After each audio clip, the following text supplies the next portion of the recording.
I'm Victoria Hampton. Today I have my bodybuilding coach, David DeMesquita. Nice to meet you guys. Head coach, co-owner of DeMesquita Nutrition, as you can see here.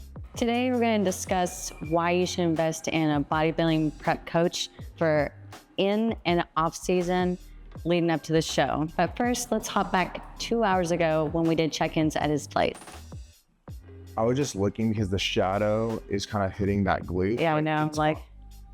So this is like one of the unique things about posing, and we're gonna have Victoria do this. So most people for cueing, we were just talking about the hand placement, and if for her, because her hip bone sits so high, her hand's actually gonna be further down because it's gonna even out with the belly button closer to it. Yeah. So when we do this pose, hit the front pose, she does a really good job.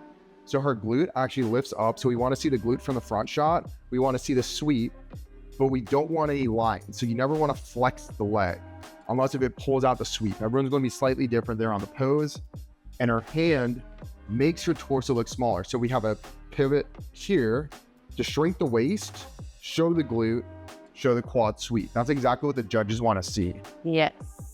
I want to show a comparison here really fast.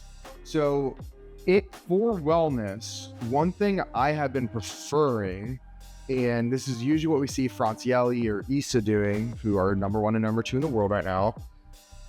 They stand very upright in the side shot. Now, a lot of women, they get squatty and it makes their waist look wider. So like before I was going more like that. And it shows more hamstring drop. It does. But the waist looks blockier. So that's the trade-off. You get a bigger hamstring drop, you get a wider waist, and also proportionally, what's going to make or break the winner for a show is usually going to be the glute. So we want the glute to be proportionate to an extent with the rest of actually, let me take this back. We're gonna have to rewind this one. You want the glute to be unproportionate to everything else. This is wellness. It's like the only category where you technically don't have an X-frame balance going on. So we want to make the glute look as big as we can in this side pose and create a balance through the lower portion of the body. And we want to create a frame where the upper body looks as small as we can. Okay, so Victoria does a very good job when she's doing this at not flexing her glute. However, sometimes when she's trying to hold the position, she flexes the glute and it flattens the glute. It also, when she's leaner, it will show striations. We don't want to show striations in the glute at all. We want to have a very flush, round glute to the best of our ability. So relax the glute in the side pose. So let's do this one more time because you're doing an excellent job.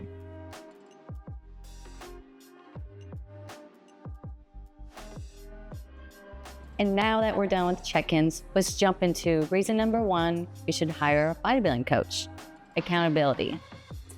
Now, check-ins are the most important thing for me keeping her accountable. And accountability is not only to get her to her goals, but past her goals. During check-ins, what I like to see is their posing. For instance, the beginning of prep will be completely different by the end of prep. As body fat starts to reduce down, her posing, her stance, her foot placement, hand placement, everything, including her smile, might be changing during her prep. Something as simple as that. Smiling on stage makes the biggest difference in the world.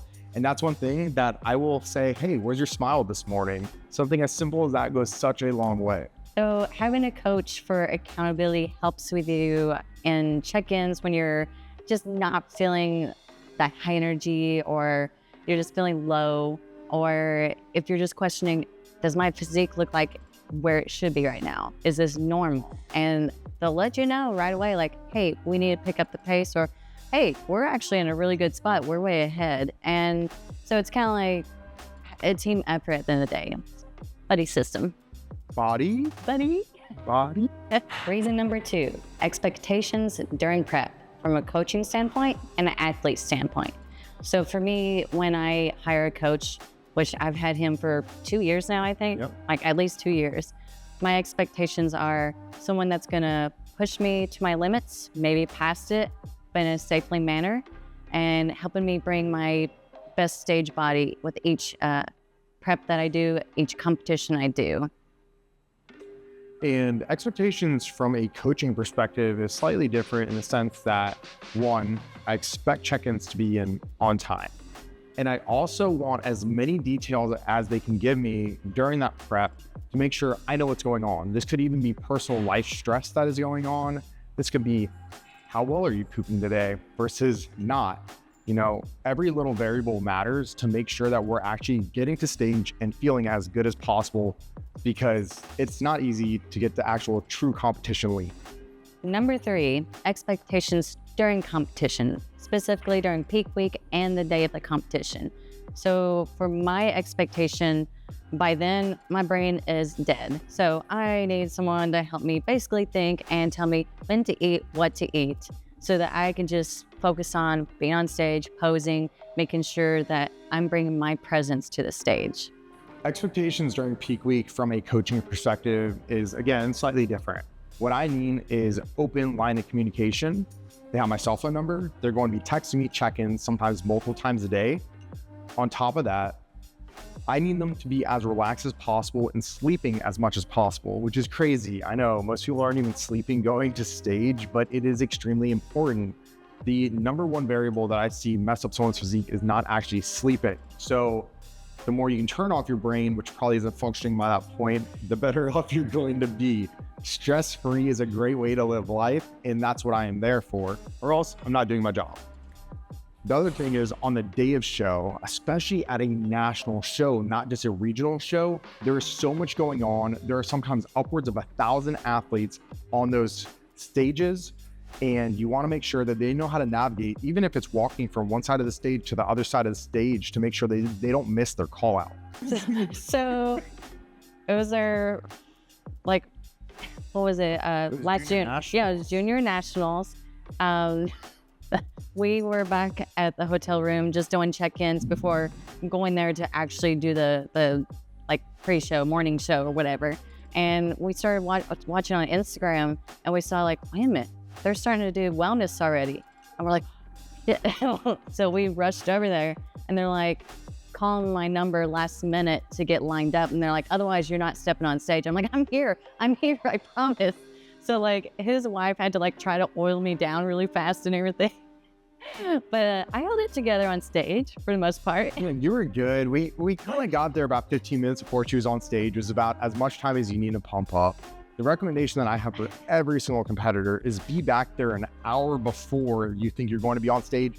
You might be back there for 3 or 4 hours, but at least you're not missing your call out. The last thing you want to do is spend thousands of dollars to do a national show and miss being able to get on stage. You worked so hard. It doesn't have to do with the money. It has to do with working so hard and not being able to show off your hard work.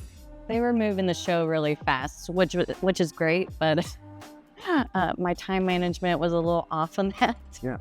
They also have the app too. So most of these national shows have something called Muscleware, which is an application you can download, and it will text you when your class is going on or when you need to be backstage. Yep. That's Yes. Reason number 4, you're probably going to be blind to how you look and feel compared to what the coach sees. There's a really terrible saying that is honestly the truth behind it. Flat is not fat. So what's going to happen when you're dieting down really hard and digging into that body fat is your muscle tissue actually gets flat because you're in so much of a caloric deficit that the glycogen or the carbs that you're eating are getting diminished down, and that muscle tissue gets flatter and flatter. Just remember, that's not muscle tissue that you're losing. It's just a very temporary thing. You can always eat to thaw out the muscle tissue later on. Having someone guide you and actually have an unbiased perspective of one looking at your physique is huge. It'll also help you stay out of your head, which is something that you're going to see as a recurring event that we're talking about in this video. Yes. And reason number 5, being an athlete versus doing it all, being jack of all trades, the coach, the nutritionist. You don't want to be doing that. This is why you get a bodybuilding coach. One huge thing that I see people doing wrong is they get in their heads, they overthink things, they question things. Sometimes the athlete will actually question the coach on what they're doing. Now, the coach should be able to explain what they're doing so that you can relax. Once you build that trust and that open line of communication, stop thinking, ask the questions that are needed, and trust the process. You don't want to have a million cooks spoiling the brew, because if you start asking all these questions and question the thing that you're doing the most, that stress will kill your prep. It's going to kill your sleep. It's going to kill your appetite. You're not going to look your best self. You're also probably going to start taking the advice of other people that don't know the whole situation that's going into. Reddit. Reddit. You're going to worry about that after the show. If you guys don't nail it together or you didn't vibe well with that coach, you can always hire another one. At the end of the day, it is business. I like having friendship and relationships with my athletes. That's one thing that I believe truly makes us successful together, especially long-term, is that trust is built over time. Trust is something that's earned, not given. Earn that trust before competition prep goes, as from a coaching athlete relationship, in my personal opinion, that needs to be done. True.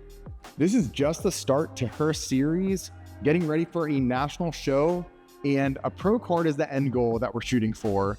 So I hope you guys enjoy the journey, because it's going to be a fun ride. Like, subscribe, comment. We'll see you next time. Let's party.